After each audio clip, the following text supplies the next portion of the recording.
Hey, I'm Marcus. And I'm Nick. We are working class nerds. Cue the intro.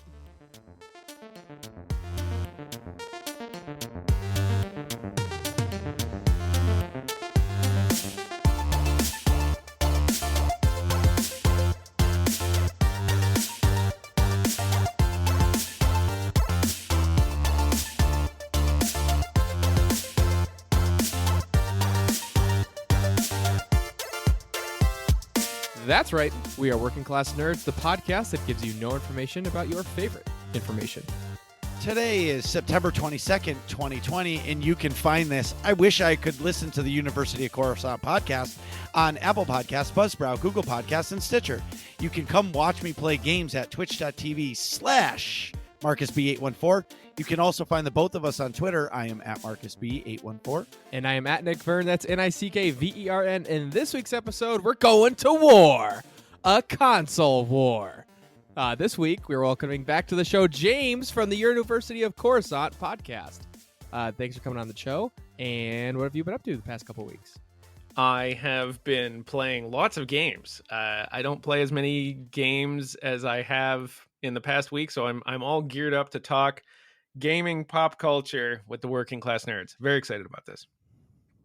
So what have you been playing? I have been playing. Okay, so I got like 4 that I'll talk about real quick here. First is Red Dead Online. I started playing that again, and I don't know why. I think it's because I'm going out to Colorado like in 2 days, and there is not a better depiction of life in the wilderness than Red Dead Redemption 2. It is. I don't know how they managed to fit all the pixels in that game and still put it out on a console. Like it is one of those games that makes you think that like some developers know the secrets of how to like wring out all of the juice in a console and other ones don't, because it just looks so spectacular. So I've been enjoying that. I absolutely agree. That and I think Red Dead and God of War are the two best looking games that I've played that's in this console generation. I've not been a big God of War fan. It's just not really, I don't like the button masher sort of fighting games. It's not really my thing. But That's fair. The other part with Red Dead is that I never play these games like you're supposed to play them. So in Red Dead, all I really like doing is like fishing and then just riding around on my horse.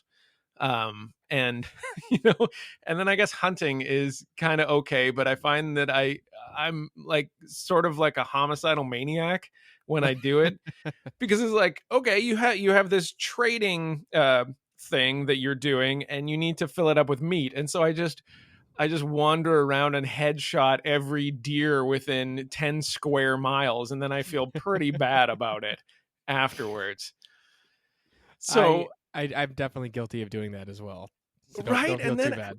after a while, you're like, geez, is this really what nature was intended for? Is me just depleting an entire, Ecosystem. species? Yeah, it's not good. But they come back, they're always out there. They respawn.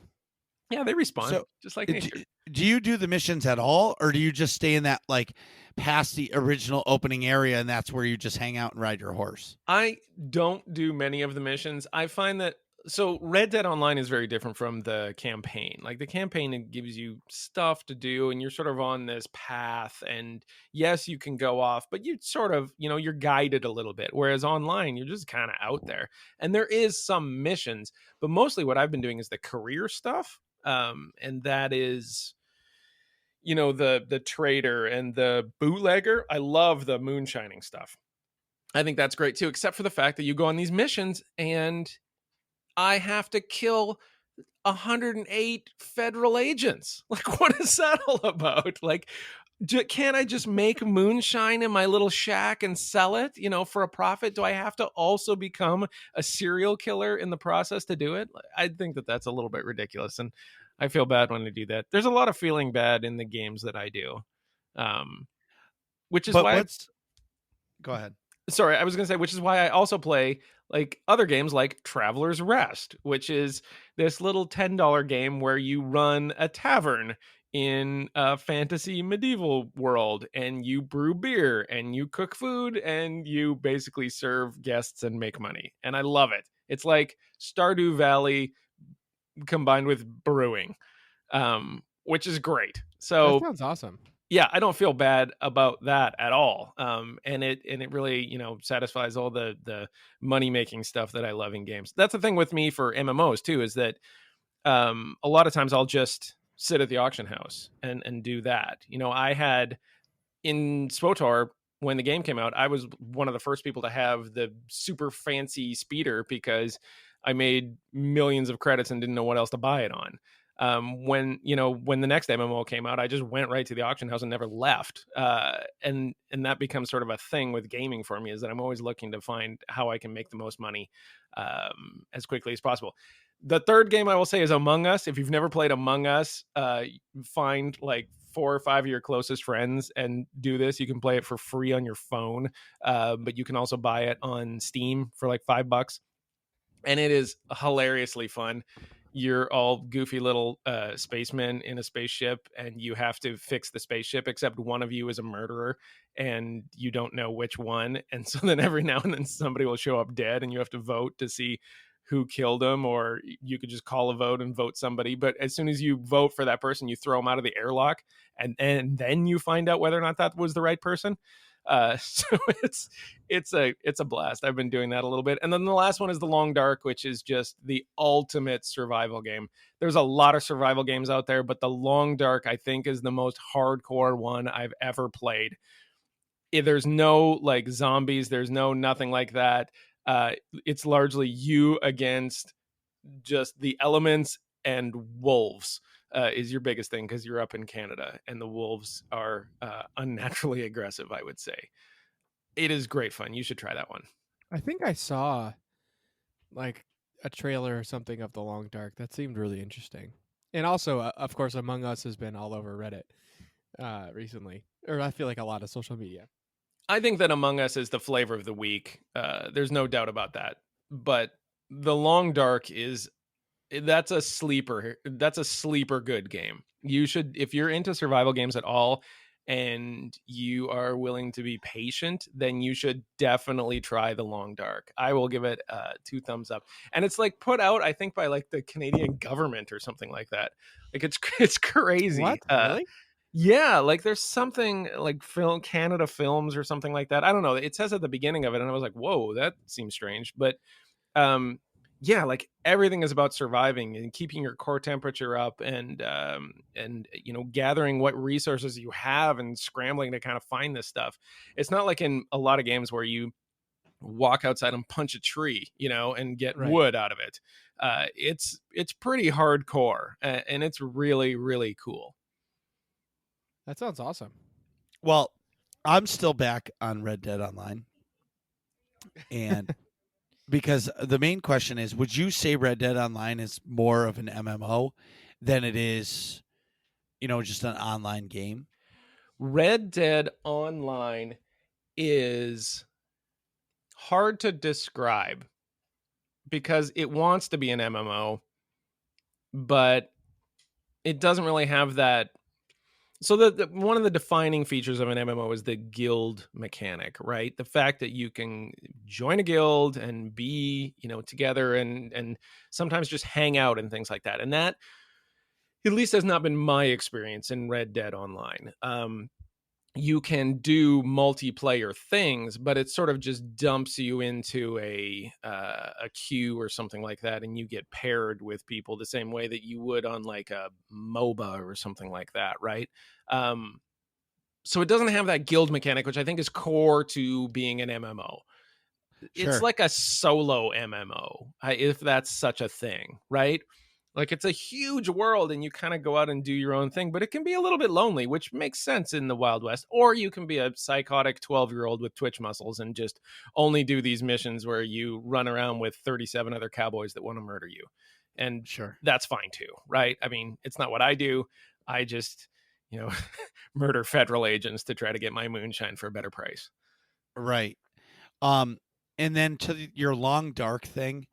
So survival games for me are tough to play because I feel like they're so intense. Like I feel like when I'm done playing a survival game, even like Call of Duty Warzone, where like the stakes are high and if you die, you're done.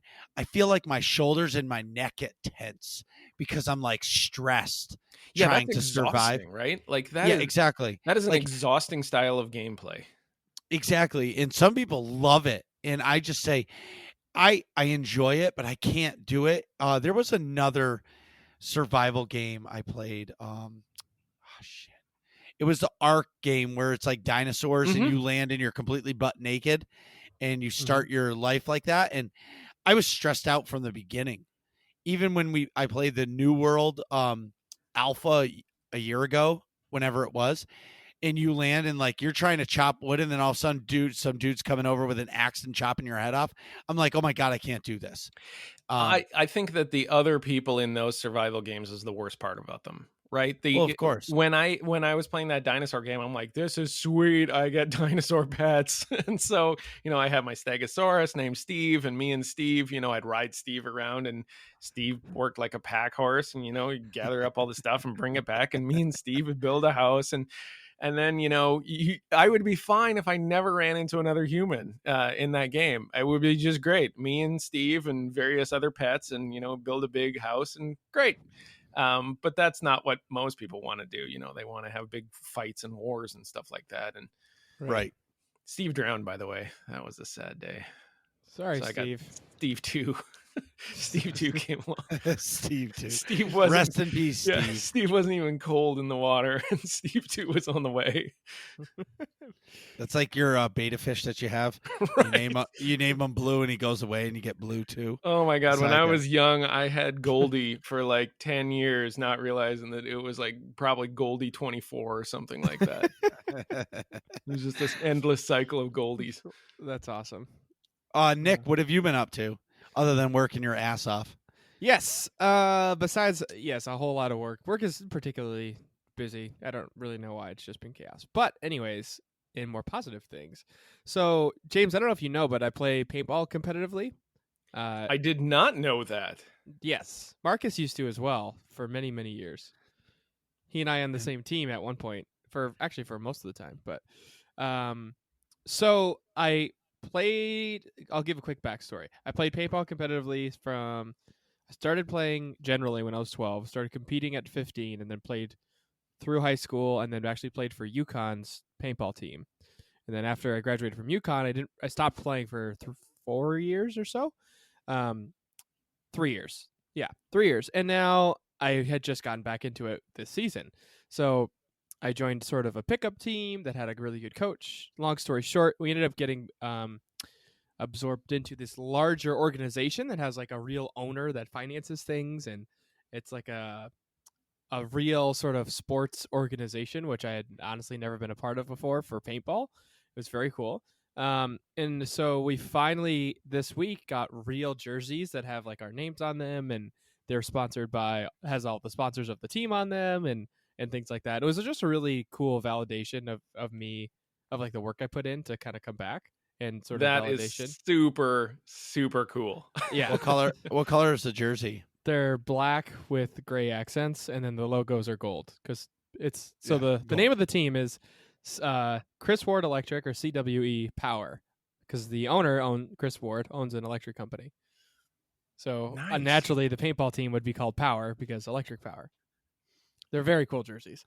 During the break, I'll post up a photo of them so you guys can see. But I was really, it was just really like cool validation and positivity to get like, hey, you've been working hard to like sort of prove that you should be involved in this organization that's already established, and things like that. It's like finally here's the granted I've been on the team for a long time now, for several months, most of the season, but to have the jersey that really signifies it was really validating.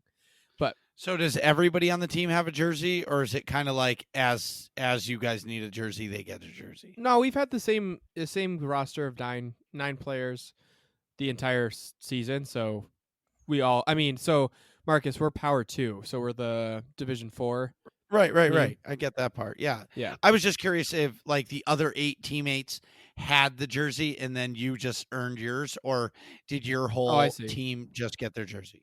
No, our whole team did. Actually, so we were supposed to get them last event, but our Chris Ward, the owner, he had them in the back of his pickup truck in a box and forgot and was like, oh yeah, I'll bring him to the field when I go, this weekend or whatever. And I'll put him in the back of the truck so I don't forget. And in one of his, work adventures, he left the tailgate of the pickup truck down and they slid out and you can never my find him. God. Yeah, so it was like $300 worth of jerseys. Yeah, just like poof, gone. Probably more, actually. Probably 400. 8 custom jerseys. 9 custom jerseys have to be expensive. But so that delayed us getting them by about 3 weeks, and now they finally came in this week, which was really cool. Sweet. So I'll go with the more boring sort of topic. I played some more Call of Duty Modern Warfare, which is always fun, always engaging. Me and Al jammed for a little bit the other day. But in a way more sort of, I don't know, new and exciting sense, I played the Call of Duty Black Ops Alpha on PlayStation 4 last week, which was really cool. I am dying to hear about this. So, as you know, usually I play on PC, so I was not playing keyboard and mouse. I was playing, it was a little weird adjusting back to a controller. Sure. But that being said, once I had, my buttons back properly and things, there's some substantial changes to the core gameplay mechanic. I mean, it's Call of Duty, so, and granted, this is only multiplayer. I couldn't play Warzone. I couldn't play zombies. I couldn't do any campaign things. So there's no mounting like there is in Modern Warfare. And if you've never played Which Modern is Warfare, good. Yeah, that's a good thing. I hated that. Mounting in Modern Warfare, you would like run up to, say, a corner of a building, and then you could pop out of it, like peek out around it sideways, but you have to like lock onto it basically and then unlock to leave. It was sort of annoying, and a lot of your challenges for your gun camos required you to do that, like get 100 kills while mounted or something like that. So it's just annoying. Also, everyone has, instead of say in most Call of Duty games before, in Modern Warfare here, you had 100 health HP. Now in Black Ops Cold War, you have 125 HP. So Interesting. So the time, they call it the time to kill, which is a TTK, a thing I learned before the alpha came out, is longer than usual. So you have to shoot people more to kill them, which is kind of interesting.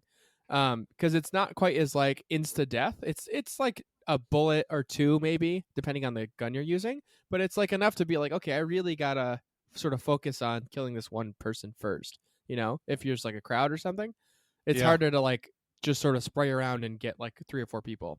That seems like a very significant change to me. Like that seems like something that is a very large change to the gameplay. I'm surprised that they went with a 25% increase like that.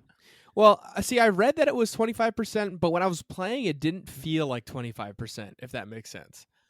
It felt like it's hard to put a number on, but it felt like a 10% change. It felt like I was shooting people with like 1 or 2 extra bullets to the tune of like an extra half second at the most of like sort of time on target. I don't know if that's a thing, but well, I understand, but it almost makes me think, so you throw a grenade at somebody, are they going to die from that explosion, or are they going to survive because of the 125? Right. That's a good question.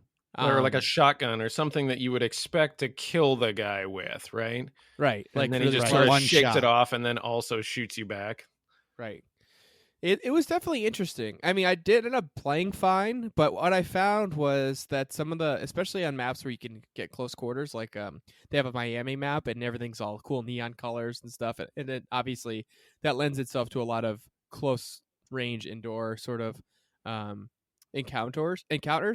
I found like a submachine gun spray and pray approach was way better, way more effective than sort of some of the loadouts I typically use in Modern Warfare, where I'll have like an assault rifle with a scope on it, like an ACOG that's 4 times, I felt like, long story short, I felt like the engagement distances in Black Ops were a lot closer than in Modern Warfare. And also, strangely, some of the sniper rifles were a lot more prevalent. Maybe it's just because I was only playing with people who are like really passionate about Call of Duty, so there's a lot of people using just snipers and quick shotting me. But I think like the time to aim down sight for sniper rifles was a lot quicker in Black Ops, which I thought was interesting. Well, that's me, by the way. I'm an unrepentant camper. when it comes to games like that. I will find a spot with a long line down a tunnel, and if you go in there, I'm like the Beltway sniper. Like I'm just aiming at a spot, and if you get in that spot, you're gonna die. It's instant death. Yeah, so the reason why I like the Treyarch Call of Duties is because they generally feel faster, and the aiming has always been faster in the Treyarch version of Call of Duty. Mhm. It's just, for me, that is my Call of Duty. Where Right. some people love the original the Modern Warfares or the Infinity Ward versions because it completely plays different. The Right. thing that concerns me now is you're going to get this new Cold War game, and it's going to be done by Treyarch, but they're saying that it's still going to be the Modern Warfare Warzone. So you could be playing the the Cold War multiplayer, but then you jump into their Battle Royale, which is the Modern Warfare Warzone, and it's going to play like a complete different game. Right. I mean, So I feel I'm like really curious. Yeah, go ahead. I feel really like I don't know how that transition is going to feel, and I think the game is going to be affected by it. I think that's a valid concern. Because that's it. They definitely play dramatically differently, but for me, I feel like the multiplayer in Modern Warfare and the Warzone in Modern Warfare also play very differently. Not necessarily in terms of feel and mechanics, but like what you have, the gameplay style has to be really different. So it's almost like you may not, those mechanics being different might not be that big of a deal, if that makes sense. It does a lot. And then, so other than 125 health, that 25% increase, what else changed that you noticed? So you also have, it didn't come into play very often, but you also have match long kill streaks. So let me explain what that means. So you can, I'll give an example. Say I have UAV is 4 kills, a Predator missile is 5. 5 or 6, and then like a VTOL jet is 8, right? So if you that's a kill streak, like kills in a row, you have to get those, or you can get your VTOL if you get 30 kills total in the match, and they're not streaked or something like that. That's interesting. They're like score streaks. So like, granted, you're probably like, if you don't ever get your 8 kill streak, but maybe you get 30 kills eventually towards the end of the match, it's like, oh hey, you're just because you didn't streak your kills doesn't mean you don't deserve sort of some kind of reward for like still getting a high number. Wow, that's awesome. That is an actual. So how many times do I dominate? And let's say I'll be modest and say I go 14, but I go 14 and 7. And you got 2 kills death every time. Right. Yeah. 2 kills death, but I still did good and I placed third on the team. Right. Right. But I ended up, because I got 10 kills, I unlocked a UAV. Right, exactly. That's and that is recognizing that the game is fast paced and people may not earn all those kills in a row. Right. So why not just give people incentive to get the kills rather than earning kill streaks? Just get the kills and earn it that way. Yeah, and I think it incentivizes a completely different style of play, right? Like it incentivizes those people that are just flying around and killing people, but very often get killed themselves. Right. That is my style of that is definitely what they're going for. I think I saw a tweet from one of the developers that he used the word twitchy. Like they're sort of trying to reward that twitchy gameplay of just like sprints around. Oh, there's a pixel, shoot, die, death. Okay, next pixel. Right. Which is pretty interesting. I think that's a lot, definitely a lot different than Modern Warfare. I think another sort like along those lines, the maps sort of offer a lot more. Even so Miami has a lot of buildings, right? But even there's a map that's like where 3/4 of it is just open desert with dunes, but the rest of the map is close quarters, like a rock formation. So I think a lot of these maps incentivize close quarters combat or sniping with like these really dramatic differences between close quarters and sort of really long exaggerated sight lines. And that's going to make it really interesting for your loadout Because if you go to the desert, you're going to want a sniper rifle and your backup pistol or whatever it's called, your sidearm. You're going to want that to be a submachine gun. Right. So you have best of both worlds. So that's going to be you're going to want, what is that? What's Overkill? that? It's not scavenge. Yeah, overkill, where you get to carry two main weapons. That's going to be huge for a loadout for that map. Right. Oh, I got to talk about the perks after too. I forgot to write that down. So also along those lines, the visibility of your enemies is a lot better than like you two. So the player characters stand out dramatically more against the background than they do in Modern Warfare. And I noticed that a big time going from playing Cold War back to Modern Warfare, I like couldn't see anybody for the first 2 matches. And what I mean by that is like in Modern Warfare, the players sort of blend into the shadows a lot more. And, I don't know how they're doing this, but I noticed the difference, and I saw that people wrote about it online, that it's a purposeful sort of change. So you're supposed to be able to pick them out a little more easily. That's good. Yeah, so that's just a little sort of graphic change. But also, there's health bars for all the enemies. So you see their name and a health bar as you're shooting them above their head. Which does 2 things. One, obviously, you can see like, oh, I almost killed him. But 2, that's a lot more visibility. It's a big red bar if you just hover, your cursor over them. You can see, that's a lot more of a larger visual cue to say, hey, there's an enemy here besides the red name popping up. Yeah, I don't know how I feel about that one. I didn't. That was kind of like, for me, I was like kind of lukewarm about it. I didn't really care.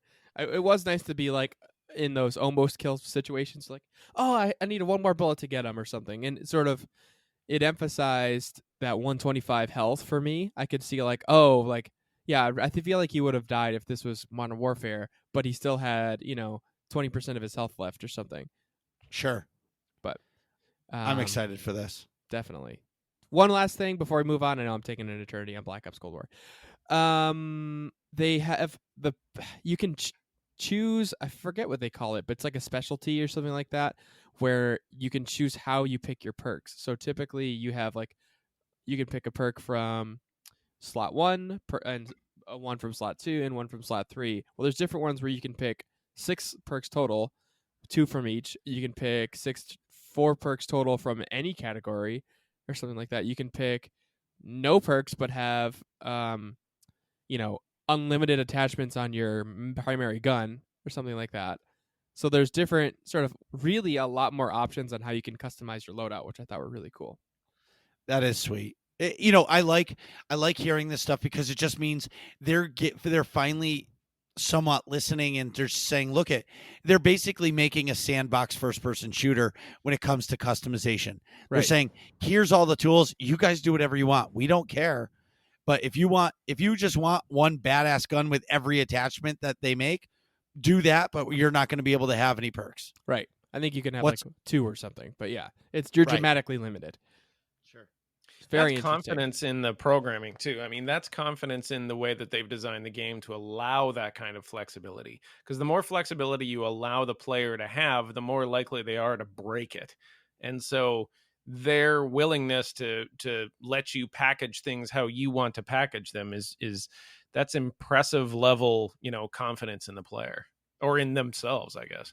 Yeah, to be able to balance, like, do enough R&D. I guess that would be R&D, right? Like game testing, I suppose. Yeah. Play testing. That's the phrase I'm looking for.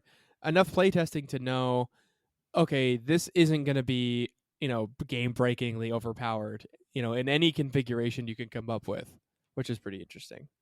I'm pretty cautiously optimistic here. I'm looking forward to playing it. I can't wait for the game.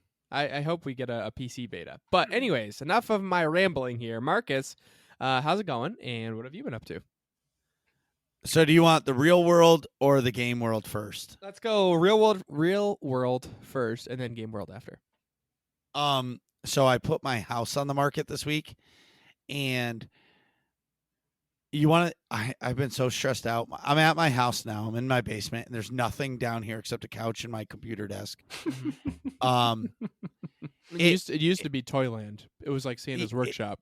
Exactly. And I'm really at an odds in, I don't even know how to say it. I'm at like this weird point where My house is so empty, it doesn't even feel like my house anymore. I could And see that. Yeah, I could see that. and what boggles my mind is people want to see your house empty.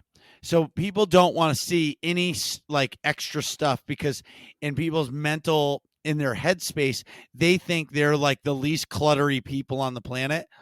So when they walk in and see your clutter, they're like, "Oh, they're hoarders." But then you go to their house and they're actually hoarders too. So for me, I'm looking at my house and it's completely empty and I feel like my house has no soul right now. Like the kid toys are at a minimum and my basement is I'm turning around. Yep, pretty goddamn empty. And it really is fucked with my head big time. I can And imagine. That's got to be and strange. and we had so many people at the open house and so many people on day 2 for the show. Well, it's really day 3 on the market, but it's like day 2 of people actually seeing it. And then today is day 3, but it's really day 4. And we had another 12 showings today. It's absolute mayhem. And it's really an odd feeling. But on the flip side, the things that you use every single day, you don't even realize they're clutter. I'll give an example. Okay. Dog bowl. Okay. Yeah. You think of a dog bowl, you're like, it's a dog bowl, right? Can't be in the house for a showing because the people that are looking at it may not be dog people. So that dog bowl may say, ugh, this house is disgusting, even though my house is spotless. Like my house is not, like I would eat on the floors right now. That's how goddamn clean this house is. And like, Do you have like a psychotic realtor or something like that is just laying down the law? It's just the way it is. No, it's just the way it is. People don't want to, like, it's crazy. But anyway, so the best part of this whole thing is the staging lady, when she came to tell me what I needed to do, she said, your desk has to go away. And I was like, yeah, okay. And I'm thinking to myself, I'm like, not a fucking chance. There is not a goddamn chance in this planet that I'm taking down my desk so some jerk face can buy my house. Not a chance. Not at all. So they go through my house and see this beautiful kitchen, beautiful living room, nice bedrooms, nice bathrooms, all the stuff they get in the basement. I wish I could see, like, I wish there was a camera here to read the reaction. Like, what the fuck is going on over here? Like, can you imagine? Like, I have the black foam pads for sound on the walls. I've got 2 giant 27-inch monitors.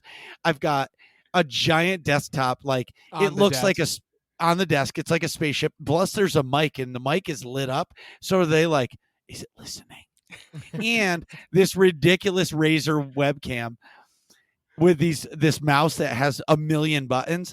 Oh, mind you, there's a Star Wars Datacron sitting on the desk too. So these people are like, "What in the fuck is happening over here? Please tell me. It's Please like that help." scene. It's like that scene when Fox comes down into Batman's cave and he's got like 100 monitors. Yes. Oh, Just, yeah. like looking at it like, whoa. Yeah, exactly. So that's the only thing that I wish I could like acquire is just that first reaction when they see my computer desk, because that's the only thing I refuse to get rid of. Everything else, fine. I'm okay with it, but don't take my soul away from me. I think that's a perfectly valid sort of hill to die on with the realtor. Like, this needs to stay. If I'm going to be living in this house while we show it. Yeah, you're still living in this house, right? Oh, but we're not. Like, my wife and my children haven't been in this house since like Friday. Oh, Because well, they're coming home tomorrow, but we knew the showings were going to be insane. When you have little kids, like my kids are little, they can't come home and and then all of a sudden we get a call, oh, you got a showing in an hour. All right, kids, we got to go. You know what I mean? I think last night our last showing was like 7:30 or 8 p.m. I mean, mayhem. Yeah. I'm very eager for this to be over, and I'm only at day 4. That is insanity. I had an entirely different experience when I bought my house. The dude was still in it in like a pair of gym shorts on the couch when we went in with the realtor, and he's like, yeah, take a look around. Like, you're not supposed to be here. Get out of here. Right. I don't know where you live, but man, in Iowa, a little different. Well, it's definitely different. Where we live in Massachusetts, it's very high risk, high reward for houses. So you're either going to make a shit ton of money or you're going to make an adequate amount of money, and it all depends on how your house shows. That's what I would say about here. So anyway, so for the record, selling a house sucks. Okay. Noted. Moving on. Okay. In SOTOR, I've been working on Nightmare Explosive Conflict with damage control for a while. So they were, when 6.0 came, I decided I wanted to join a new team. That was last October, somewhere after, like right after the launch. And they were working on, they were planning on doing Nightmare Explosive Conflict. So when 6.0 first came out, Nightmare content was nearly impossible for new teams to do because they didn't tune it correct, whatever. So we did hard mode, Gods from the Machine, which I've talked about on this podcast. So we started working on Nightmare Explosive Conflict. Now, I switched to playing a tank in 6.0, and I'm telling this long song and dance, which all of our listeners actually know this, because playing Nightmare has been it's really hard when a game is 10 years old to start playing hard content, because most of the people that I'm playing with have cleared this content many times.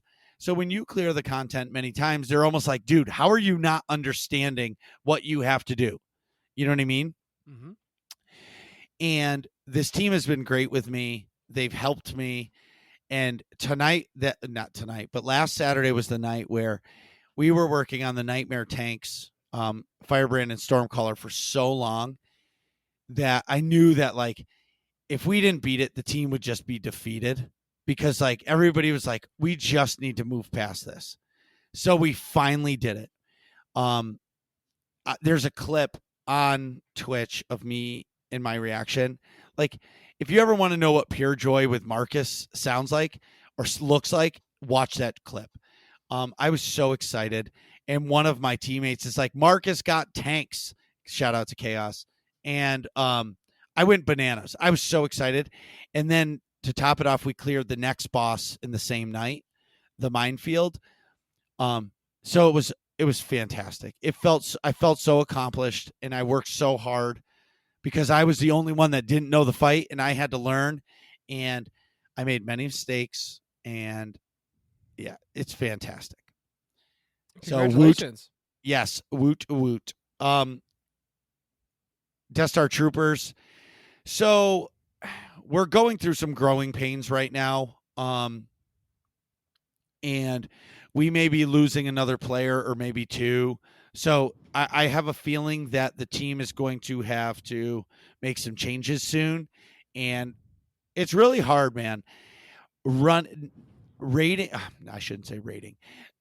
Raid leading a team that does hard content. It's hard to find players that can do that content. And you have to almost focus on finding the right player that fits the personality, even if the team has to take a little step back to teach that player. But it's good. Shout out to Bo, because Bo came back. He left the team a little while ago, but we had a DPS opening, and he came back, which is really good because I really like Bo. Moving on. I started playing World of Warcraft again. I actually subbed to the game. Whoa. And yeah, and actually I'm really enjoying it because I have no ties to it. I've never seen the content, and I can understand why. Do you guys remember that South Park episode with that guy that just sat at the desk? Yes. The World of Warcraft guy? I mean, it's a legendary episode. Okay, so I understand why there were people like that guy now that I've played WoW. So if you played WoW in 2004, that game changed the world. And I just did my first 2 dungeons of that game, and they were fantastic. Now, yes, SOTOR came out in 2011. WoW came out in 04. Did you not play WoW in No, back in I the never day? played an MMO until SOTOR. Oh my god. So I played SOTOR when it first launched in 11 for 2 weeks. And then I was like, I can't do this game. It's too slow paced. I'm going back to Call of Duty with all my friends.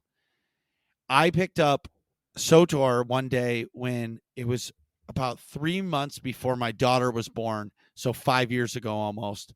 Mm-hmm. And I saw my Malgus statue, and I always liked the whole idea of Malgus, and I was like, man, I never finished that story. And I booted it up and I got hooked instantly, and the class story, and I feel like in my age allowed me to slow down a little bit to enjoy that game. Because playing SOTOR, you almost have to accept a slower paced game because there's running around planets is not enjoyable for anybody. Like, okay, yeah, you can like watching the vast mountains of Alderaan or the Dune Sea and like get that nostalgia back. But really, truly, going from point A to point B, from point A to point B for questing is not really exciting for me. Right. But the content of the storylines is, you know, when you get your dialogue choices and seeing what you want to do and light side choice or dark side choice, that part is really exciting. But it's that middle part that really bogs me down. And so that's why and that's why I don't enjoy the questing in SOTOR. But what about World of Warcraft that is interesting is questing is different. It's pure questing. So basically you get into an area, there's 5 people to do quests from. When those are done, the game is sending you to the next area to do more questing. It's not a story-based quest. It's just questing. And you just do it until the next part. And like, you don't have any attachment. There's no storyline. You just quest and quest and quest and quest. It's fun. It's really laid back, but I feel like you're constantly moving, and while you're moving, you're always doing a quest. You know what I mean? Mm-hmm. I don't ever feel like I'm traveling the vast mountains or the deep city of Nar Shaddaa just to get to this other guy to give him, you know, 3 credits so he can give me a security key, and then I got to go all the way back. Right. This is just basically run around in a circle, do 5 quests, and move into the next zone. And you have to understand, too, that was kind of revolutionary as well. Like, we could do a whole show on the improvements that World of Warcraft made over every MMO, which was basically, you know, Ultima and whatever. EverQuest, the other one, right? There was only like 2. They thought at that time that the market for an MMO was about 200,000 people tops. And Warcraft came in and just blew everyone's mind because it had things like that where you didn't have to travel because they were doing that before. In EverQuest and Ultimate, you know, you'd go a long ways and you'd have to find these quests, and then when you were there, if you died, it was like horribly punishing, right? And so Warcraft fixed a lot of that stuff. And so I find it super fascinating that now your experience, having not played Warcraft, is that SWTOR and other MMOs after that are bringing back this unnecessary travel to the game. That's really kind of fascinating. Yeah, I was like a launch Warcraft player, and I was everything that they write the articles about. You know, the guy that just fell into it and could not find which way was up anymore. So many of my friends did. I just think I didn't have a console, a PC back then, so I couldn't play it. I didn't PC game back then, so that was I was a hardcore Xbox player, and that was just the way it was. Back in 2004 was the Xbox 360, right? Yes. Yep. The other thing is, too, about WoW is I'm seeing all this for the first time. So when you tell people in our guild that I'm doing this in WoW, people think like I haven't done it in a long time. But when they actually hear me in Discord saying, wow, this is pretty cool. Wow, this is pretty cool. One guy said, wait, you've never seen this dungeon before? No. This is the first dungeon that was ever released. Right. And I said, no. They're like, oh my God, you got to come to this one. And next thing you know, me and shout out to Coralie, because Coralie helped me out a lot too. We ended up doing like 2 dungeons, and people were excited to help me. And like Coralie's just hanging out with me, and we're doing these quests together. It was so much fun. So yeah. Anyway. Oh God, can you imagine that? Like, absolutely, people are going to want to help you out. They're like reliving their childhood, for God's sakes. But that's what I'm saying. The game's been out for 15 years or something, And I'm playing content that's 15 years old that I've never seen in my life. Yeah, and they've probably run it 100 times. And Thousands. and this goes to a larger point about MMOs, which is what I call chasing the dragon. Like, you cannot get that high that you got the first time you go onto like the main island. I remember I started as a night elf, and you start on this little tiny island, which was of course enormous, right? Like, because there wasn't anything that big at that time. And I thought that was the whole game. And then I took a boat over onto the mainland, and I started like wandering around. I'm like, this is really big. And then I expanded out the map, and then I expanded out the map again. I'm like, oh my God. And you will never get that experience again. And so to even capture anything as close to that, as taking somebody else through it the first time, I mean, that's the dream, right? Yes. And to top all that off, it's just and all this was created in 04, right? Mm-hmm. That's what is blowing my mind. And then the biggest thing is you can swim in the game and go underwater. Okay? Which you can't In do in SOTOR, no, SOTOR, all the water in SOTOR is knee deep. It's true. Oh, right. Yeah. But It's a whole galaxy of knee deep water. Okay, moving on past WoW. So I started. Okay, so Nick bullied me, everybody. So I was. I don't know if I was. I did. So I was streaming, and I was doing a bonus stream this week, and I was going to play WoW, and Nick was like, "Fuck you, Marcus. You're going to play Fallen Order because you need to finish that game." And I'm like, "Eh," and he's like, "No, you have to." And he just kept texting me, and he bullied me into it. So I played it, and I had a great time. But you talk about survival games that are kind of tense. I know Fallen Order is an action game, but I'm so passionate about Star Wars that I feel I'm tense when I play that game, because out of nowhere, these Dathomirian men, I forget what they're called.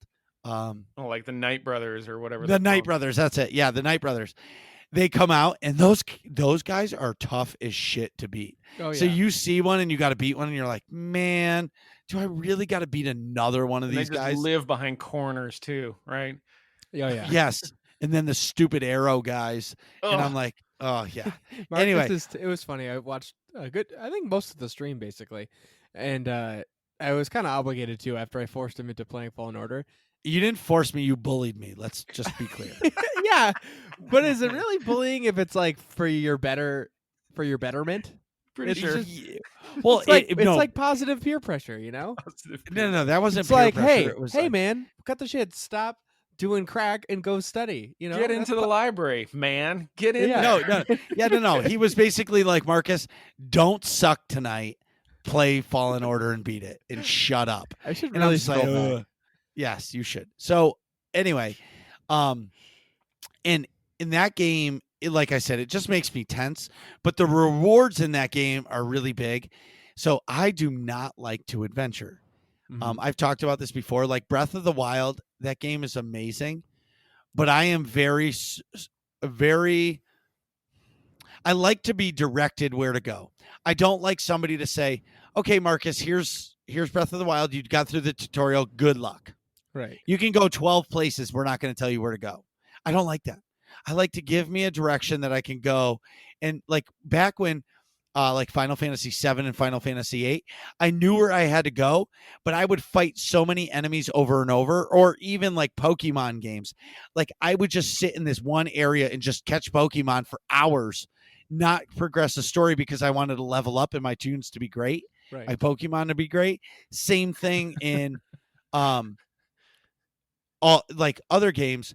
But for me, like, I don't like adventuring. I like direction, and that I do like about Fallen Order, because they're like, okay, we just beat Dathomir, and I went there before, and I didn't have all the skills because Dathomir is my favorite planet of all the SOTOR planets. Mhm. That's my like. If I could live anywhere, it would be Dathomir. Anyway, Dathomir?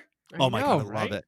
I love it. I hated Dathomir. What is And, wrong with you? Because Why? I'm so, It's like- because It's like wanting to live in a haunted house. Yeah, that's fine. Yeah. It's because it's so dark, and I would bring so much light to that place. I know I could change it. Anyway, moving on. Oh my god. Yes, I love Death. You and your light side is right side shenanigans. It's always. Anyway, I'm just rambling on. Anyway, so I started watching. So we finished the Clone Wars. We talked about that. I started watching Rebels. I'm at season 2, episode 10, I think. I find that now, after all the new style of TV shows have come out where there's less episodes, I don't appreciate the filler episodes, if that makes sense. Yeah. Like the Chopper and Ezra missions that mean nothing. You know what I mean? They're just going to like do something and they run into some trouble and then they come back. Like that filler episode, I guess I don't appreciate that as much because I'm like, all right, let's get to the point. Let's continue this story. You know what I mean? Yeah. But then you get an episode with the Inquisitors and you're like, hell yeah, here we go. So yeah. Anyway, in SOTOR news, there's a shit ton of stuff. So I'm just gonna scan through it and let you guys just bounce back stuff on me. Because I know the things that I want to talk about. So you guys just get ready. So join Musco. I think it's Chris Schmidt and Dan Steed on Thursday, September 24th at 2 p.m. Central. I don't know why they even say that because Central Time doesn't mean anything to us. I know. It's 3 o'clock. Yes, it's 3 p.m. Eastern for all the normal people out there. 3 p.m. Eastern on September 24th.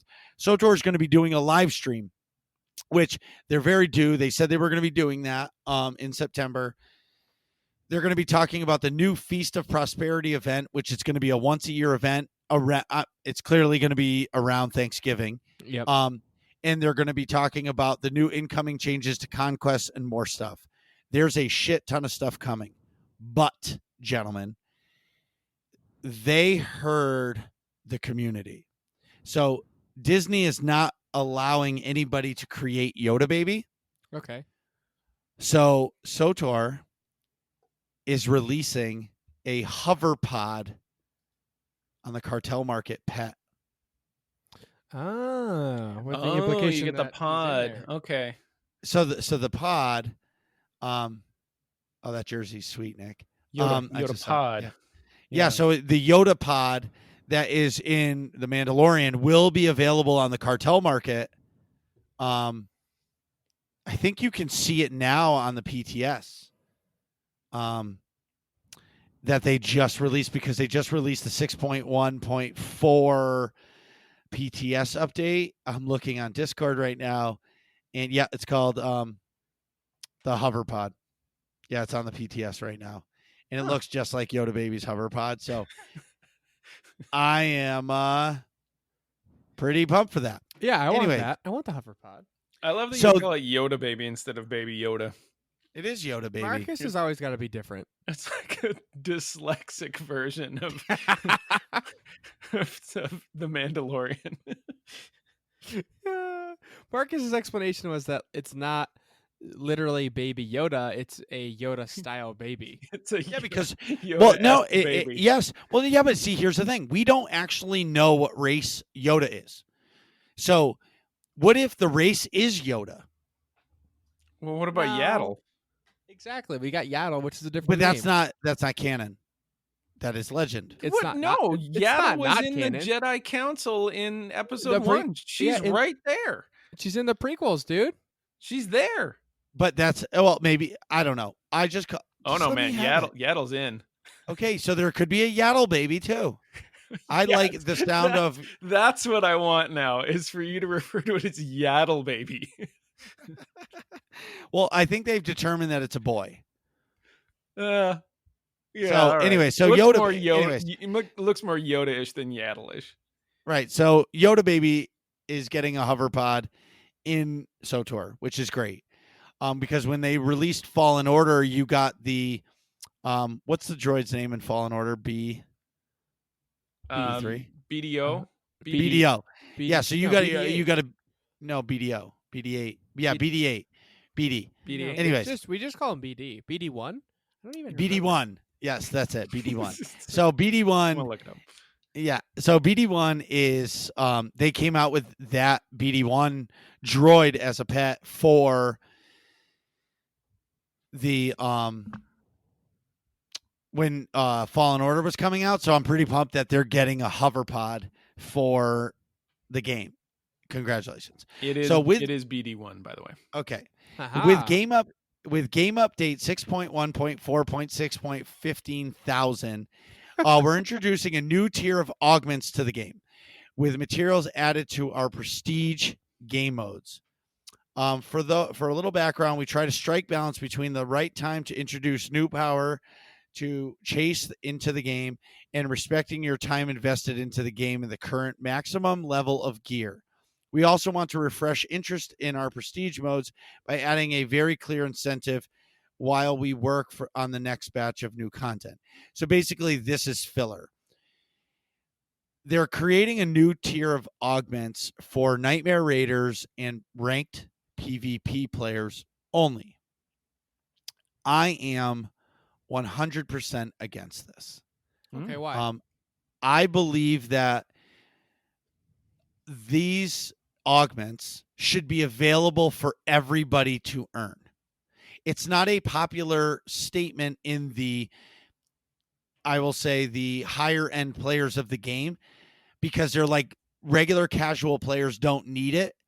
But when there's a lack of content, people are going to want to grind to get the best gear, even if they don't need it, because that's what an MMO is. They don't care about needing it. They just need something to do. And you can only do the story so many times before you're like, okay, now I want max level gear and max level everything. And what they're doing is, it sounds like corporate America. Essentially, they're making the top 1% richer, right? So these materials are only going to be available for Nightmare Raiding and ranked PvP. Well, those players are going to be able to sell those mats on the auction house, GTN, for a giant profit. But casual players who keep the game going aren't going to be able to get these unless they pay these exorbitant amount costs to get it. Whether or not they need it or not isn't the matter. People are going to want them because it's the best of the best.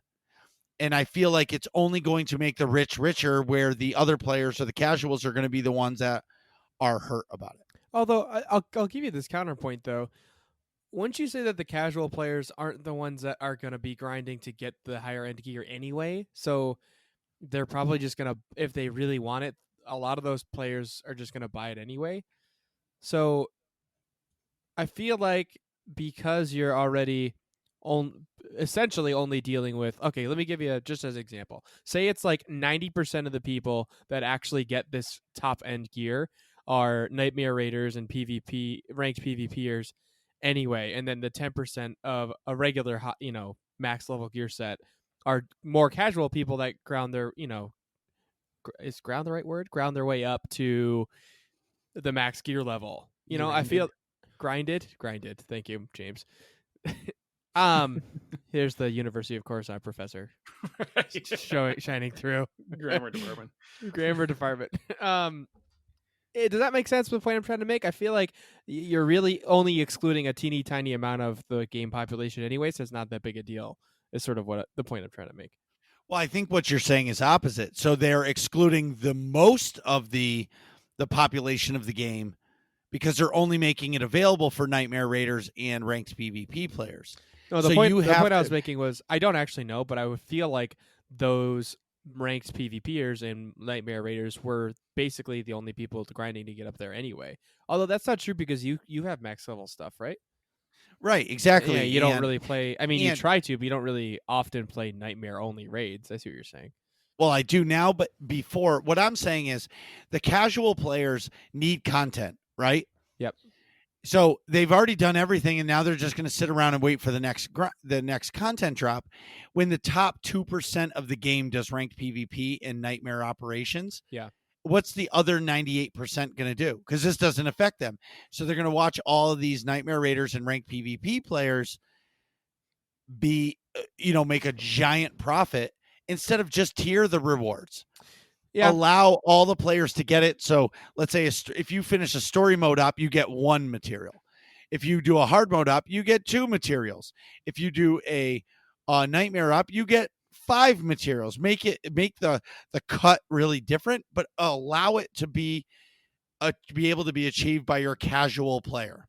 Yeah, I think I'm coming around to your opinion. You know here what I as mean? well. Yeah, And I understand, and the Nightmare community says they don't, you don't need it. You need to work on being better and learning your rotation, but people don't care. People see that there's a higher tier of gear.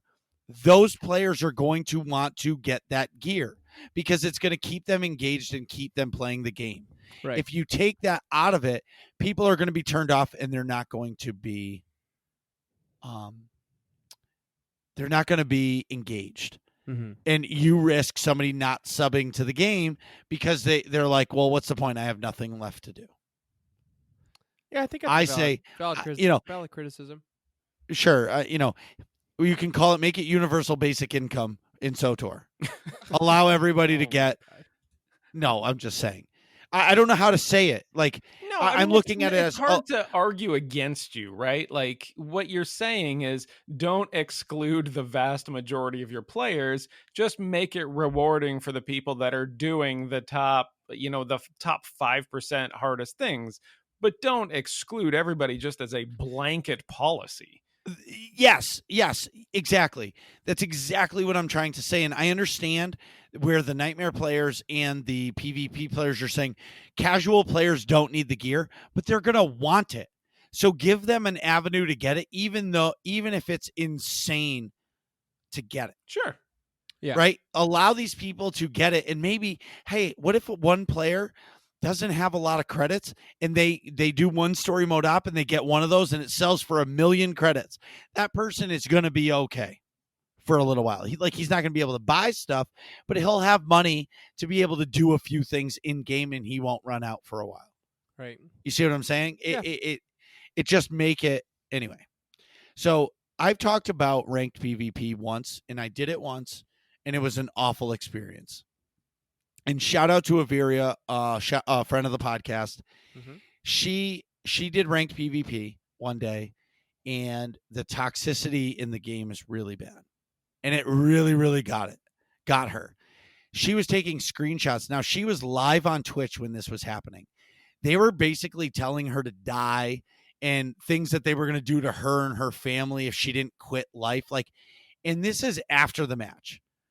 And what bothers me is when we play Call of Duty, Nick, you always get the asshole in the party that tells us that we need to grow up or we need to suck less or anything. But when the match is over, nobody ever says anything to you again. Right. Even if they see your name again, they may talk shit to you again. Oh, I just played with you and you suck, whatever. But most of the time when the match is over, the shit talking is over. Right. Right? Yep. And in SOTOR, it's not. They message you and they basically harass you and tell you all these things. It happened to me. And I was like, why would I ever play this game mode if this is the way it is? Right. So they are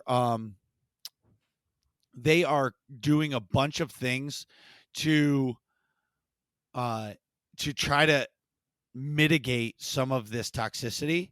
Mm-hmm. So they're going to be getting rid of the vote kick during the match, which is really good. So basically, if you go in, you can't be vote kicked out by the whole team because if somebody wants to be toxic, they can kick you out. Also, too, there's going to be a legacy mute where, let's say, my legacy is working class nerds, but let's say I was harassing you, James, and then Nick started harassing you. When we were harassing you, you could actually ban our legacy name now. So all of our tunes that fall under that legacy name can never contact you again. Love it. That's good. That is an awesome quality of life thing.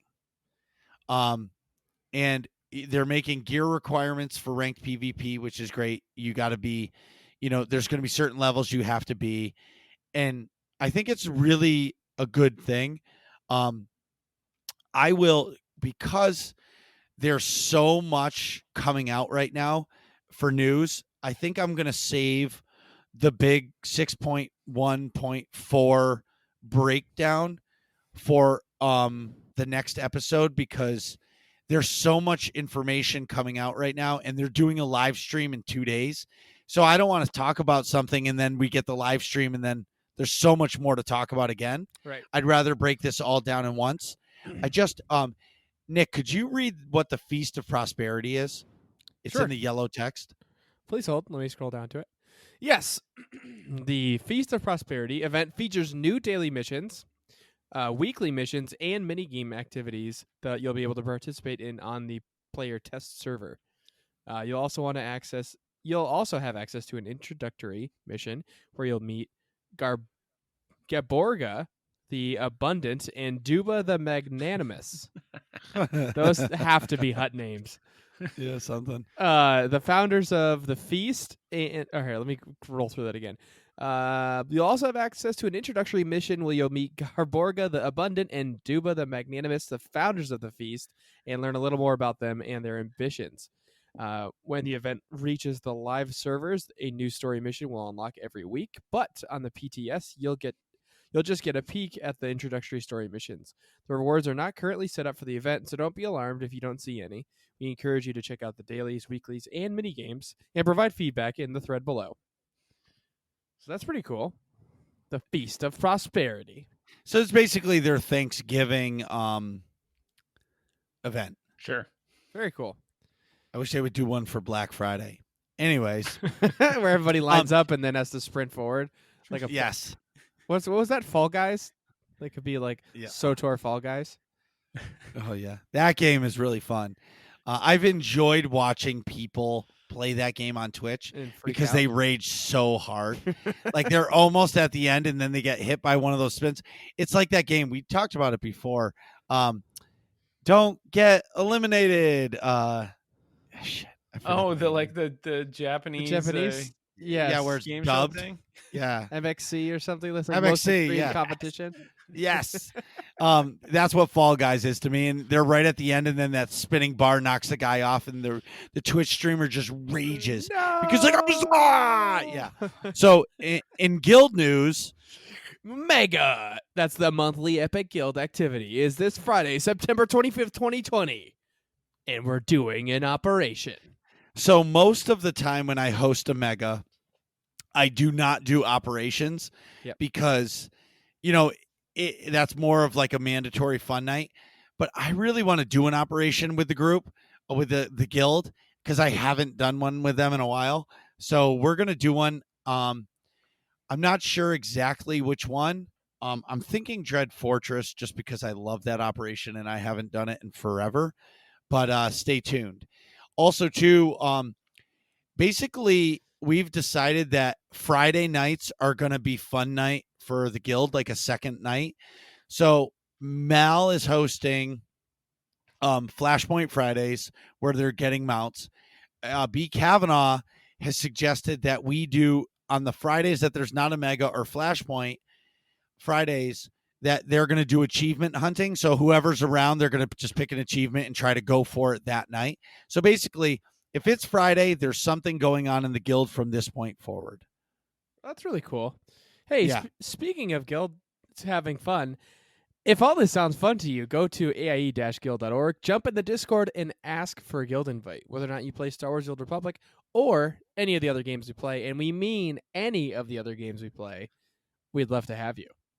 So we're talking about Call of Duty, obviously, Cold War, which we might be having some big things coming down the pipeline regarding Cold War and AIE. But anyways, if you play any of the games that we play, we'd love to have you. Jump in the Discord, ask for an invite, come hang out with us. I know you have to go. I definitely do. We're an hour and 10 in, and my bladder is going to explode. So we'll be right back. Jeez, Nick, hurry up. We're trying to finish this podcast. And we're back. So today, we're going to war, like I said. But not a real war, because those are dangerous. We're going into a console war. So we're talking about, of course, the new Xbox Series X and Series S versus the PlayStation 5 and its digital-only edition. So first things first, Marcus, what do you want to talk about? So, I guess, so today, all right, I'm going to make fun of Xbox or Microsoft. So last week or 2 weeks ago when the PlayStation, I think it was 2 weeks ago, they did their pre-orders. Yep. It was a complete and total shit show. They completely failed. You couldn't get on the sites. You couldn't pre-order. Like the bots all pre-ordered for all pre-ordered everything. No, I know people that had 3 browsers open. They couldn't get it. Some people did get it. I'm not saying people didn't get it, but it was pretty insane. I know. So Al had to Microsoft basically win a contest in order to pre-order a PS5. Right. So Microsoft came out and was like, psst, you didn't get your PlayStation? No problem. Come to pre-order day for Xbox. You can get it. We don't suck. And so today at 11 a.m. Eastern, they released the pre-orders. It was worse than the PlayStation. So I don't know if it was because more people want the Xbox than the PlayStation or not, but Amazon crashed. Like you couldn't even sign into Amazon to even try to pre-order. That's Best Buy's website crashed. It said I was getting the thing error 505 bad gateway. Like it was bad. Newegg didn't even exist for the first 15 minutes. That's crazy. Like, yeah. So, I tried Walmart, Target, Amazon, all of them. I ended up pre-ordering my system through Best Buy. Best Buy, I think, was the best because it would allow you to click the pre-order button, hey, Mark, but it kept telling you were sounding all choppy. I think your internet was not working properly. Really? Yeah. Yeah, you went crazy robot soundy. For about 20 seconds back or so. Really? Mm-hmm. Yeah, you went all digital. Let me. Oh shit! And I'm hardwired. I thought it was me. No, usually when that happens, it's the host, which Sure. in this case would be Makes Marcus. sense. Right. So yeah, I'm getting 600 down. Wait, Wow. That 600 gigabytes or kilobytes? yeah, gigabytes or megabytes, not kilobytes. Okay. Well, anyways, could finish your thought. We'll cut this out. Anyway, so or not. Anyway, so I'll rewind. So all the sites were messed up. Best Buy's was the best because you could click the pre-order button, and then you would just get a notification at the top that says, "Sorry, due to high demand, we can't do that right now. Please try again in a minute." So I just kept refreshing. I finally got it. I got to pre-order my Xbox. I'm pretty excited. I'm not buying the Xbox for gaming. I'm buying the Xbox so I don't have to use my stupid smart TV's terrible interface. Okay, that's fair. So, and I'm judging so for somebody who doesn't play video games, the smart TV's interface is pretty good, right? Right. But in order to get a really good interface, you need to get an Amazon Fire Stick or a Roku or whatever your hub may be for your apps. And the Xbox is going to be super intuitive. It'll be the newest generation. So you're going to actually get to, use it. So I'm dedicating that to, essentially my house as our media center. So we'll launch our Disney Plus, our Netflix, whatever our streaming service is from the Xbox from this point forward. And it's pretty exciting for me because I want an Xbox and I really want to support Microsoft because Xbox does have a better online service than PlayStation. PlayStation does have the exclusives, but for me, an Xbox, the controller's better and the interface is better. So if I'm going to buy something not for the games, I would say I got my Xbox. I would say that I'm very surprised to hear you say that because I feel like that was last generation. I feel like last generation was so expensive comparatively that they had to sell it as a package to the family. Like they had to sell it as they had to give dad a reason to sell it to mom and everybody else. And I realize that that's sexist. Mom could be the gamer and she's selling it to dad. Whatever the case, the gamer had to sell it to the spouse, and the rest of the family is like, no, this isn't just for me. This isn't just for gaming. We're going to run our movies out of this thing. It's got a stereo, it's got, radio or whatever. And we can watch Netflix on it. We can do all this stuff. This is going to be our home entertainment system. Look, it's got Blu-ray right in it, right? And that was controls. Yeah, exactly. Like, we can do it all. No, this is not just a gaming. I'm not spending $600 on a gaming system. I'm buying the family and entertainment system. and that's really where it's gone. And I know some people who aren't gamers who have an Xbox One S as their media hub because it's intuitive. Right. And obviously one of the kids uses the Xbox to play video games, but the family uses it in the living room for their media hub. And I think that's where the value is going to be in the Xbox this generation. Yep. So well, I agree. I mean, it has to be, right? Because it just costs so much. But that was, I'm a little surprised that I thought that the prices were, honestly, if you would have asked me like 6 months ago what the prices would have been, I would have guessed somewhere between $800 and $1,000. Well, I think what happened with the PlayStation, was it 3? Yeah. When it was $500 and people didn't buy it because they were like, why are we going to buy that? I think that is a big deal. I think people are still conscious about a system. I think people, I agree. I feel like this. I would much rather pay $70 for a game that I want than pay $700 for a console. Yeah, I think that's because if you people share. Right, because if you start getting into that $700 price point, you can buy a pretty decent desktop computer and be able to PC game. Right. Yeah, but those people are not doing that. Like, those kind of gamers, PCs are taboo. They don't know how to use them. They don't want to use them. There's a whole generation of like Madden players out there that wouldn't touch a PC if it, was forced upon them.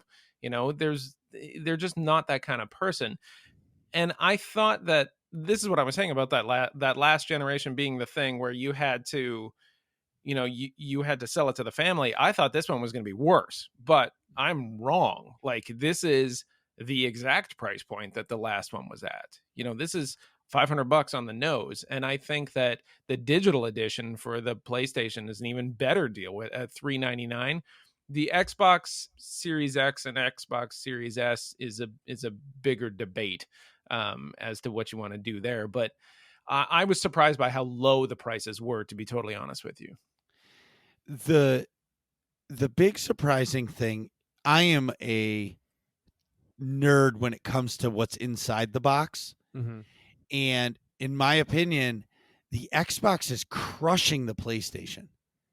PlayStation is winning on the exclusive games, but that's, that got game changed today. Xbox just acquired Bethesda. I'm excited to see where that goes, personally. So they already announced there's two. Right, there's already 2, Deathpool and some other game that is a PS5 exclusive, and those 2 games are staying PlayStation 5 exclusive. I'm guessing because they're already so far in the development cycle on a PlayStation that they can't just stop that and say, okay, now make it for the Xbox. I'm sure that... Or the litigation of having, what happens when you just pull out an exclusive from a company. Right. Exactly.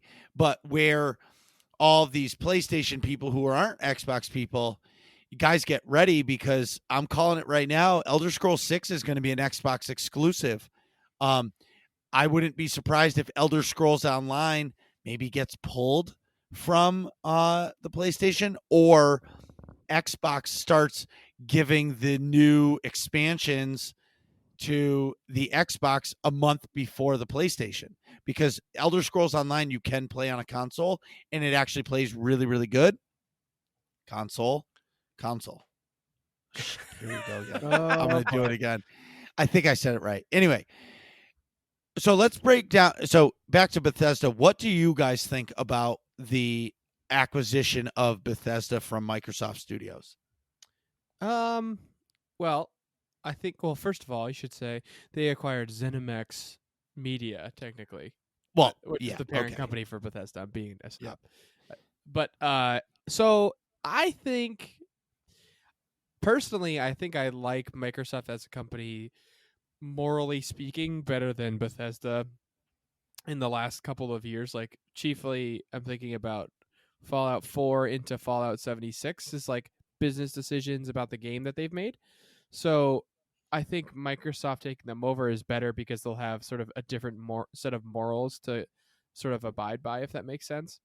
And by that, I mean more story based and like things that actually make the game better rather than marketing or business decisions just to make more money on a game, like regarding microtransactions and things in Fallout 76. Like, I never even played. I think they've since fixed it, but I never even picked up 76 because of things like that. Like, the game really wasn't like 100% together at launch and things, and it didn't go well. So I'm excited that having a big sort of financing company that's not exclusively involved in video games is going to be, I think it will be helpful to Bethesda and their developers to say, okay, we're not solely relying on you making this game as our company's income source. We're Microsoft, we make PCs and everything that Microsoft does.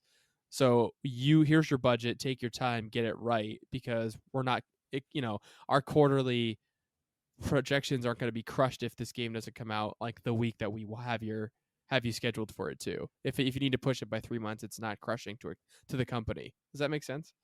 Yeah, I don't know if I agree with that necessarily. I think that all companies at some stage are going to push their subsidiaries into deadlines. And I think that that's just an unfortunate byproduct of corporate America.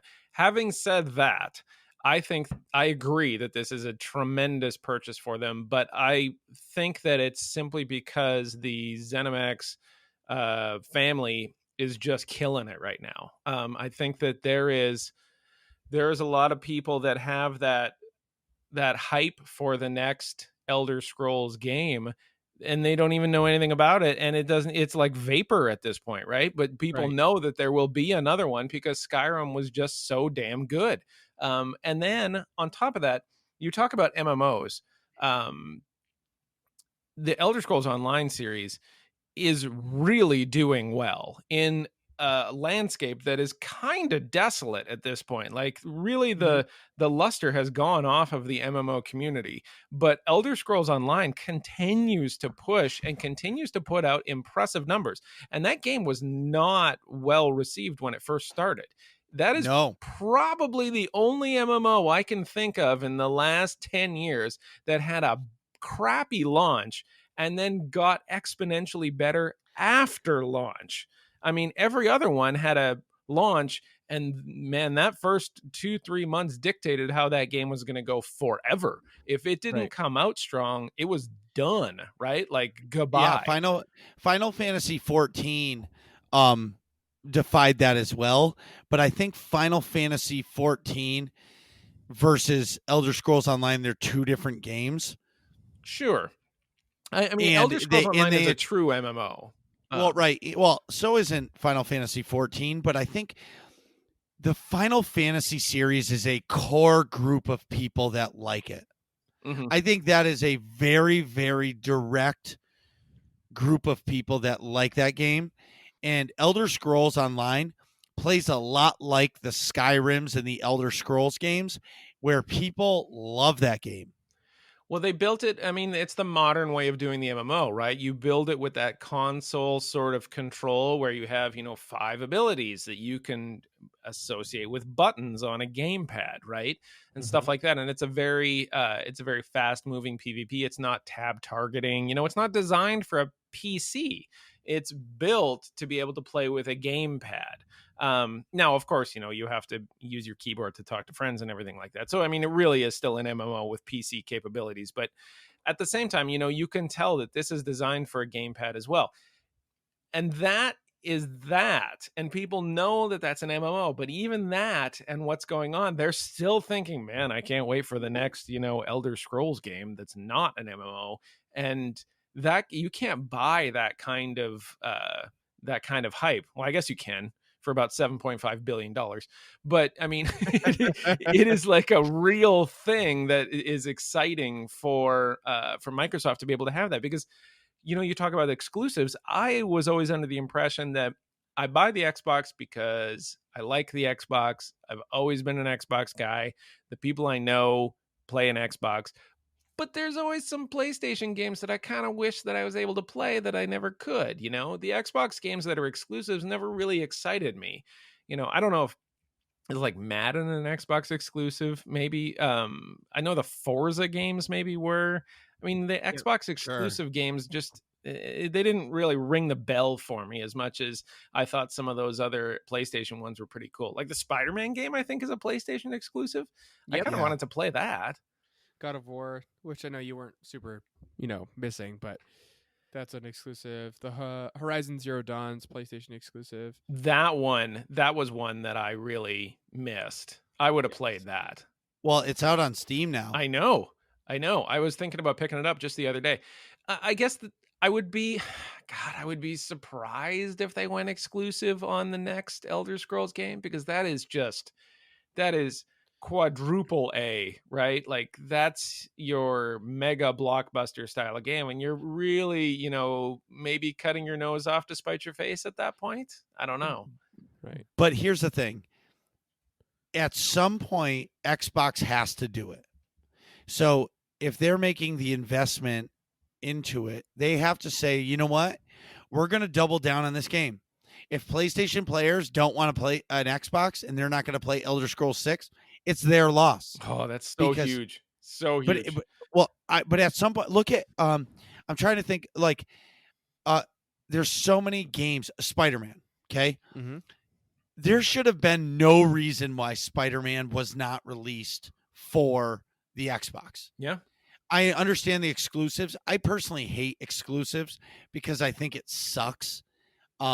Because I'm bringing it back to what I was saying about the materials in SOTOR. Yep. Why not just allow it to come out for everybody?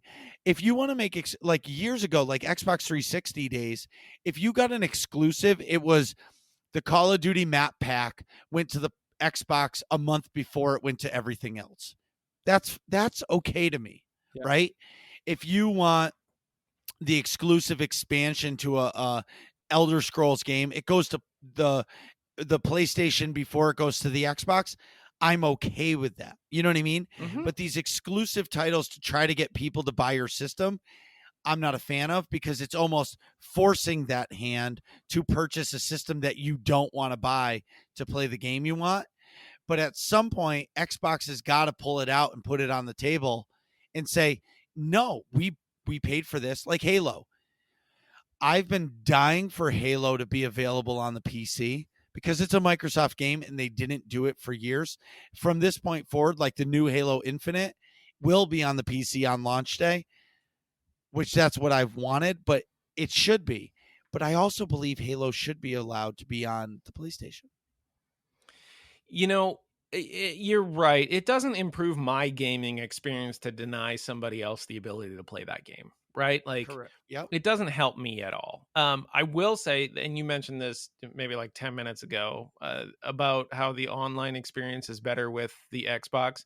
I have been using, so I got the Xbox Ultimate Pass or whatever the hell that is. The Games Pass. Yeah, but it's like the ultimate, whatever. It costs like $12 instead of $10 or something like that. And I got it so that on my PC, I built a new PC, very excited about this thing.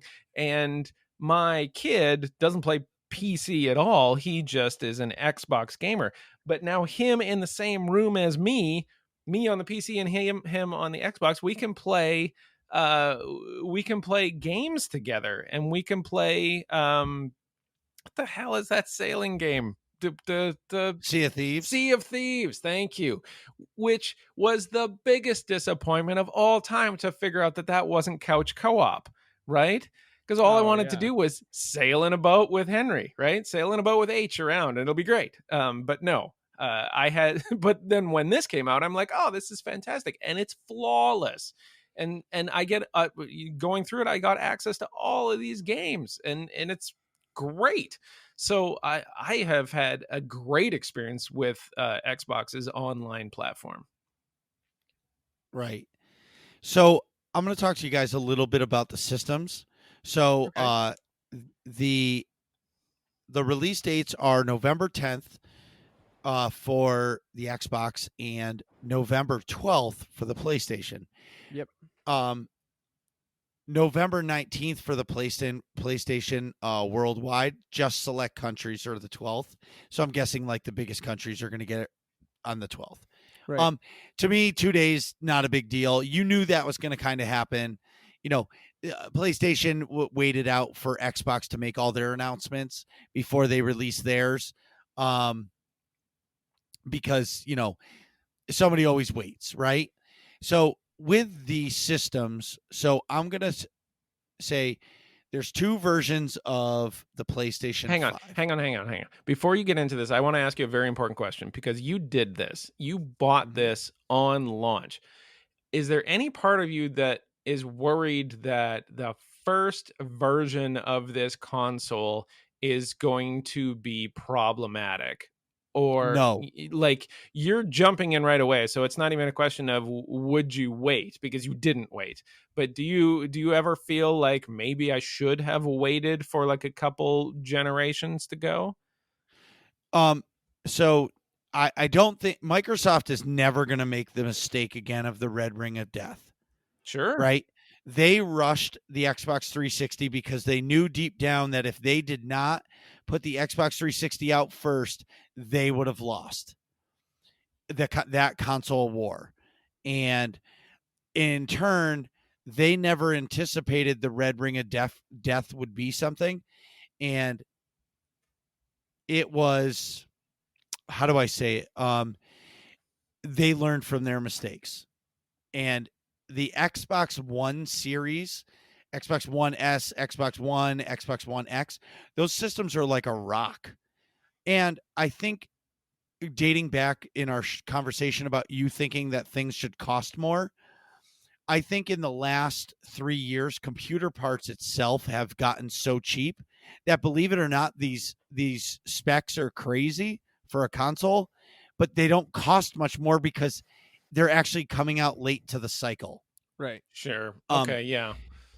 So we have 2 editions for the PlayStation, which is their disc version, which is $4.99, Yep. and their digital edition, which is $3.99. Exact same system. One is digital. One is One has a one has a drive. disk drive, one doesn't. Yep. Xbox did something crazy where they have their Xbox Series X, which is their flagship, which is $4.99, and their Xbox Series S is $2.99. Mhm. Now I'm just going to put it out there. I'm going to read you guys these specs, and honestly, if you're a casual gamer, you are better off buying the Xbox Series S for $300. So here we go. Both of them have the 4K ultra high def Blu-ray disc drive, except the Xbox Series S, that's digital only. The RAM inside the PlayStation is and Xbox Series X are 16 gigs of RAM. Mm-hmm. Where the Xbox Series S is only 10 gigs of RAM. So if you want to talk computer stats, my computer, when I'm running with everything that I'm running, I max out at like 7 gigs, 7 to 8 gigs. I never go over 8 gigs when I'm spamming a game. Yeah. So for 2020 standards, it's fine. Now, test of time, that's going to be different, I think. Meaning, memory. you think that the Xbox Series S might get sort of maxed out over time? Yeah, I think in the first 2 years of the console generation, you're going to have to get rid of your Xbox Series S, the 299 version, or they'll come out with a new one because it's not going to stand the test of time. But here's the thing. If you're trying to get into the next console generation, buying the Xbox Series S is a good investment. Hey, mom and dad, what do you want for Christmas? I want a new console. They're going to think really hard about spending $500 on a PlayStation 5 or an Xbox Series X. I hate to tell all the kids in the world, your parents are getting you an Xbox Series S because $300, that's an affordable console. Yeah, I think that's around what the Xbox 360 originally cost. Right. So, I mean, I think of how long ago that was too. Like, Right. that was Right. what, like More 10? than a decade ago? Right. More than 10 years ago? I mean, yeah. I don't know. I don't know. I'm really leery about buying 3/4 or half of a console, you know? And you Mhm. look at that difference in RAM, and that's a significant difference. That's like 40%. Sure. And you're going to go through some of the other ones. I mean, and we can talk about it, but I'm leery about saving a couple $100 and getting, time stamped like that.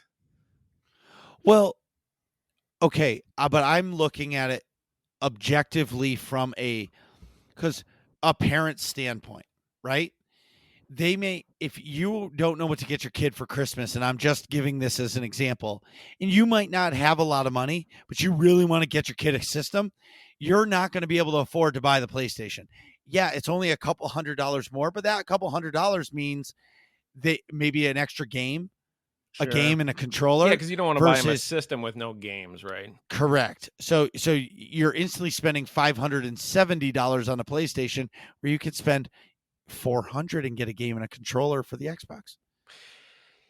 You raise a very good point. And it's hard for me to sometimes rationalize some of this because I am an adult with a job and a That's right. mortgage, Yeah, and yes, I'm looking at yes. this like, okay, I'm going to get what for the family. I think it's an entirely different conversation if you are a kid and your parents aren't gamers, right? But all you want is the new gaming system, right? Like Correct. that's a completely different universe that you're living in than me.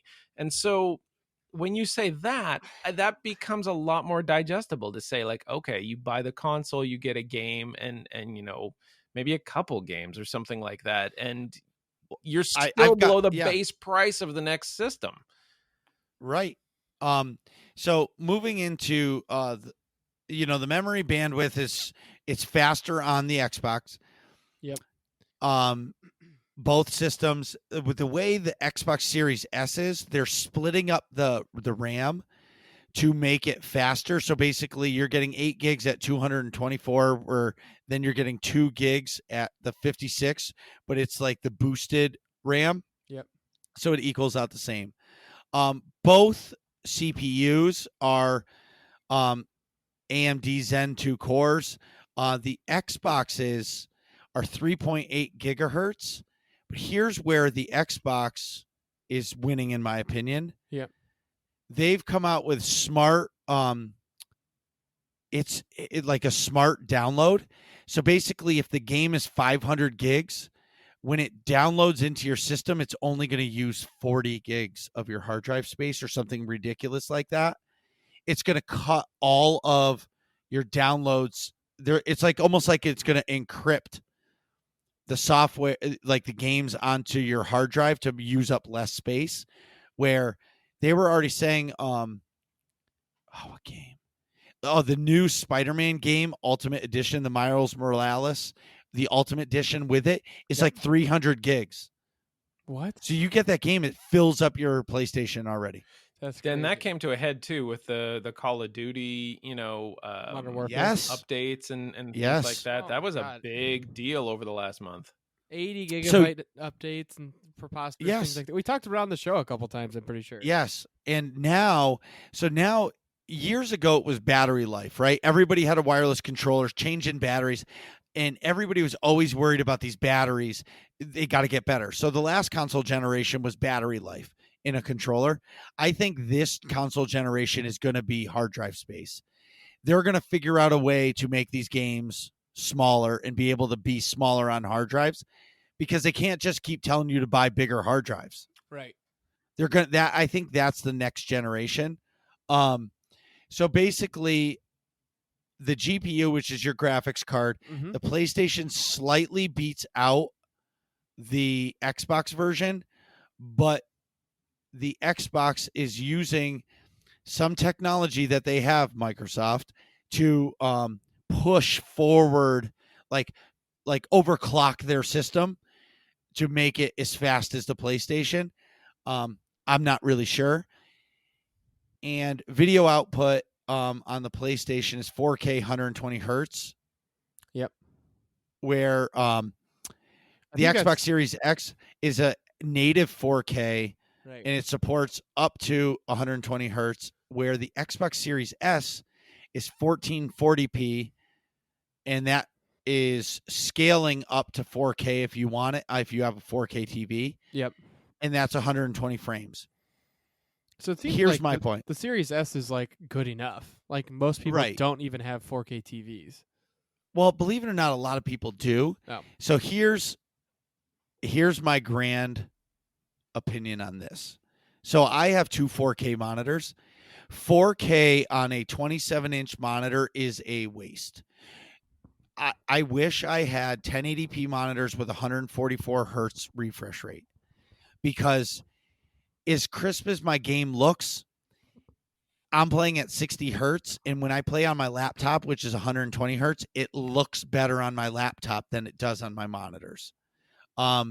So what I'm saying is but when you have a 65-inch 4K TV and you plug a system into it and it's native 4K, that game looks like it is meant for that TV because of the pixels that it's rendering for the game. So for 1440p is just fine. Right. And they say your eyes can't see the true 4K beauty. The pixels are crisper. That's what you see. I mean, I feel like you'd notice that on a bigger screen. I think I sent you like a Reddit post from Build a PC. Yes. Yep. That, like, and that's where I got it from. Where yes. you actually notice there's like a correlation between screen size and like sort of pixel density or something like that across a screen size in different resolutions, and you actually your eyes will notice a difference, or you'll get like diminishing returns after certain sizes or at certain resolutions. Right. So I think there's definitely something to be said there. Sure. And then the last thing is storage. The PlayStations are coming with an 825 gig SSD. The Xbox Series X is coming out with a 1 terabyte, and the Xbox Series S is coming out with a 512 gig SSD. Right. So for $300, the Xbox Series S is a deal. You can instantly get into the next gen gaming. The games are going to look good. For $300, it's a win. But if you're buying a system to last the test of time, which I don't think these consoles are, yep, I'm just putting that out there now, and I will explain in a second, the Xbox Series X or the PlayStation 5 is the way to go. Right. With technology the way it's going, and I'm going to put this to the new video cards. So if you look, everybody's going crazy for the new 30 series video cards. The 3080 is decimating everything that it has ever been, right? Mm-hmm. But everybody's freaking out about it. But in 4 months, they're going to release the 3080 Ti. And then they're going to release, the 30 Ti Super. So as games progress, at the rate games are growing right now, you're going to really see this technology really dwindle in coming years. And I really believe that this console generation isn't going to last as long as the PlayStation 4 or the Xbox 360, because technology is going so fast right now that I feel like this might be a 5-year term instead of like the 10-year term that they've been. Right. I think you'll definitely see a PlayStation 5 Pro and an Xbox Series X Pro, or whatever they chose to name it. You're going to need upgraded versions after 4 or 5 years or so. I agree. I I will take the opposite stance of this just for the sake of being a contrarian, because history has proven us wrong on this every single time a new console has come out, or at least like recently, that it makes no sense why the consoles are having longer shelf lives, but they are. And I don't know why. I don't know why this last set was around forever. God, the 360 was around forever. And the parts just kept getting better and better and better. But it seemed like they were able to wring more stuff out of those older systems. And I don't know if that's just a function of the price going up and people don't want to constantly reinvest in them or what. But every time I think that the obvious answer is yes, they're going to come out with new systems and yada, yada, yada, I just get proven wrong every time. I just think it costs a lot of money to make them. I watched a video. It was like a documentary talking about this once. And they were talking about that it costs more to make these systems than they sell them. So they don't really make a profit on these systems. Like over time they will, but the initial sales, they're losing money, but you're buying all the new games. Because when a console comes out for the first time, I remember when the Xbox 360 came out, there was Fight Night and Halo, and there was one other game at launch. Yeah. That's it. Mm-hmm. So you buy the new system, you're buying all 3 games because there's only 3 games. That's true. And then so they're making the money on those games. And so what if they're losing the money because they know over the test of time that they're going to continue to sell these systems and they're going to just keep printing money. So the initial investment, I mean, these specs are pretty crazy for a console. And I just am not sure how this is all going to play out. And the Bethesda acquisition really makes me double down on buying an Xbox. And I hope with that acquisition, maybe it, tips the hand of Sony to say, you know what, maybe some of these games aren't going to be 100% exclusive because they know what they're going to lose with the Bethesda acquisition. Yeah, I agree. I think the Bethesda acquisition it really, really makes this is a huge deal. Like, it's a big deal anyways, but at the that it's happening, this is a huge deal. That's a good point. I hadn't considered the fact that like the new Bethesda titles coming out might be Microsoft and Xbox's answer to this big sort of Sony's collection of exclusives that are really rich. What if all of a sudden all of the ZeniMax / Bethesda games are exclusive to Microsoft, and now they have this big collection of exclusive games too? I hadn't considered that. I know you had mentioned it. Oh, maybe they're going to make them exclusive, but that hadn't dawned on me that that's explicitly why they bought them. Could you play Skyrim on a PlayStation? Yeah, I did. Yeah. Oh, I guess it never really occurred to me. I mean, I'd only played it on a PC or an Xbox. I don't know, but I mean, yeah. I mean, that was one of the biggest games in consoles, right? So here's what has changed. Microsoft will honor Bethesda's PS5 exclusives, but future console releases will be case by case. Deathloop, this is what's changed. Deathloop and Ghostwire Tokyo will still be PS5 exclusives, but timed. So basically they're saying, look, you're going to get 6 months, whatever it is, you're going to have the exclusive of this game, but it's coming out for the Xbox. This is a huge win for Xbox. Yeah, I agree. Yeah, and Microsoft bought to buy Bethesda for $7.5 billion to boost the Xbox Microsoft Corporation. So basically they're like, okay, what development company can we buy that's going to shock the world? They just did it. Not only that, but I mean, Elder Scrolls Online, it continues to print money. Like, that is still a very functional. People still play more. Not more. It's that live service. But what's Oblivion? People are still streaming Oblivion, right? And that game came out in like 2003. Yeah. Yeah. It's old as dirt. Imagine for the foreseeable future, every Bethesda ZeniMax game is an Xbox exclusive. Oblivion was a launch game for the last cycle of consoles. Yeah, the 360. Yeah. Yep. And I mean, that's another good point too, because you look at Oblivion and you look at Skyrim, and they were on the same console, but those do not look like the same game, right? Not even a little. Not even a little. And so that's what I'm kind of talking about when I talk about like wringing out the graphics in a console. Like, it just blows my mind how well they're able to do this. And I think that's a big difference in what's going to be in the Xbox Series X and the Xbox Series S, is that over time, after a couple years, when these developers really start to figure out how to wring out all the graphics of the system, you're not going to be able to do that on the Series S. So there will be a shelf life on that thing of a couple years. Correct. Well, but here's the thing too, is I'm going to buy the S, and it's going to last the entire generation for a media center. And then when I can't play the new games on it, or it's starting to bog and I'm getting like 30 frames a second, that's when you upgrade or just play on your PC. Right. It's hard to argue that it's not going to be effective out the gate. I agree with you. There's nothing in these specs that can't play anything that comes out right now. Definitely true. I'm interested. I can't wait to see how this shakes out. Like, once these come out, and see what people are buying, and I'm looking forward to it. What are you guys talking about in here? Find out next episode of Working Class Nerds.